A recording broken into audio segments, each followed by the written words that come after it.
શાસ્ત્ર અને પુરાણોમાં તો કળિયુગ આગળ બહુ ભયંકર છે. કેટલા વર્ષ છે કળિયુગના? 4,32,000 વર્ષ. કળિયુગ કેટલા વર્ષનો છે? 4,32,000 વર્ષનું કળિયુગનું આયુષ્ય છે. એમાં અત્યારે કેટલા થયા?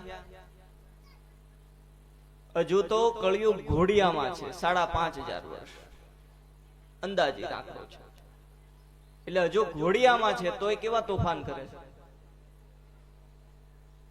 અને આ યુવાન થશે ત્યારે એ સમયે ધર્મની રક્ષા કરવી, એ સમયે સનાતન સંસ્કૃતિની રક્ષા કરવી બહુ જરૂરી છે.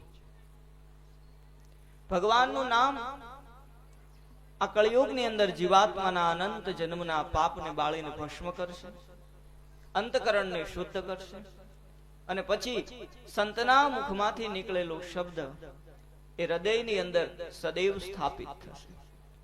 તમને એમ થાય કે મહારાજ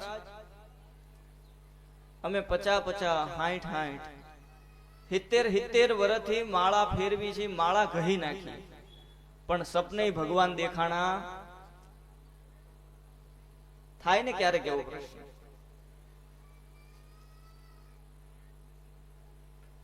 ઉંમર જતી રહી, માળા ઘસાઈ ગઈ, પણ ભગવાન મળ્યા નહીં. યાદ રાખજો, એક જન્મના પ્રયાસથી, એક જન્મના પ્રયત્નથી કે એક જન્મના સાધનથી ભગવાન મળતા નથી. બહુનામ જન્મનામ અંતે અનંત જન્મનું પુણ્ય ભેગું થાય, અનંત જન્મનું ભજન ભેગું થાય, અનંત જન્મની સાધુ સેવા ભેગી થાય, ત્યારે બહુ પ્રયત્ન કરે, માયાની નિવૃત્તિ થાય અને ત્યારે પરમાત્માનો સાક્ષાત્કાર થાય છે. તો તમને પ્રશ્ન થાય કે ધ્રુવજીને તો 5 વર્ષની ઉંમરમાં ભગવાન મળી ગયા. એવું તો ભાગવતના 4થા સ્કંદની અંદર લખ્યું છે, પણ ધ્રુવજીના પૂર્વ જન્મની બહુ ટૂંકમાં કથા વિષ્ણુ પુરાણમાં લખી છે. ધ્રુવજી પૂર્વે કોણ હતા?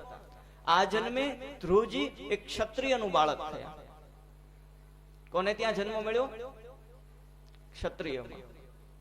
પૂર્વે કોણ હતા ધ્રુવજી? વિષ્ણુ પુરાણ બતાવે છે, પૂર્વે ધ્રુવજી એ બ્રાહ્મણના બાળક હતા. કોના? બ્રાહ્મણ. આ જીવન ભજન કર્યું. બીજા દિવસે મેં તમને કીધેલું કે મનને કોઈને આપતા પહેલા બહુ વિચાર કરજો. મન થોડી ક્ષણ માટે પણ ક્યાંક જતું રહ્યું તો ત્યાં સિક્કો લાગી જતા વાર લાગતી નથી. આ ધ્રુવજીની કથા છે.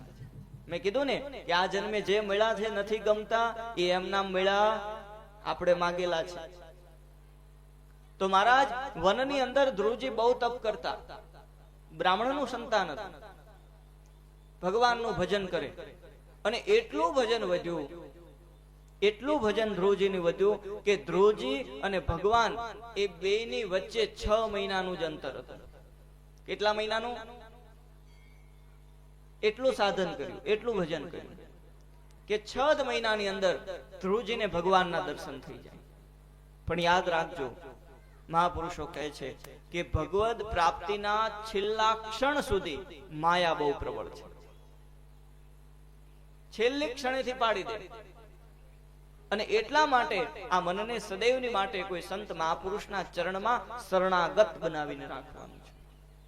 એની આજ્ઞા પ્રમાણે જીવન જીવવાનું છે. વનની અંદર ધ્રુવજી પૂર્વે બ્રાહ્મણનું સંતાન હતું, ભજન કરે, એને ને ભગવાનની વચ્ચે 6 જ મહિનાનું અંતર હતું. અને એ જ સમયે એ જંગલની અંદર એક રાજકુમાર પોતાના મિત્રોને લઈ રથ ઉપર બેસી અને વન વિહાર કરવા નીકળેલા. કોઈ રાજાના રાજકુંવર રથને લઈ પોતાના મિત્રોની સાથે વનની અંદર વન વિહાર કરવા નીકળેલા. અને એ જ સમયે ધ્રુવજીએ આ રાજકુમારને જોયા, રથને જોયો, વન વિહાર આનંદથી કરે છે, હસી મજાક કરે છે. અને ભજન કરતા કરતા ધ્રુવના મનમાં એક ક્ષણ માટે વિચાર આવ્યો. કેટલી ક્ષણ? એક જ ક્ષણ માટે, કે જીવનમાં એ જીવ્યું, પણ આવો આનંદ, આવી મોજ મને મળી. આ રાજકુમાર કેટલા સુખીથી જીવન જીવે છે, બસ નક્કી. વિચાર કરવા માત્રથી કર્મ તમારા ખાતામાં લખાઈ જાય છે. એ સમયે ધ્રુવજીનું જીવન પૂરું થયું. અને કથા બતાવે છે કે એ 6 મહિનાનું ભજન બાકી હતું. એ જ જન્મે ભગવાન મળી જવાના હતા, પણ આટલો વિચાર આવ્યો. એ વિચારને પૂરો કરવા માટે એને બીજો જન્મ લેવો પડ્યો. ક્ષત્રિય કુળમાં જન્મ લેવો પડ્યો. 6 મહિનાનું તપ કરવું પડ્યું. અને 6 મહિના પૂરા કરવા માટે આખો નવો જન્મ પાછો લેવો. હવે મેન તમે કેટલા વિચારો કર્યા છે, કેટલા હારા લાગ્યા હોય, કેટલા ખરાબ લાગ્યા હોય, કેટલા જન્મ લેવા પડશે. પાછું એ તો ઠીક, ઘડીક હારા લાગે, કલાક પછી ખરાબ લાગે. આનું નામ માણસનું મન.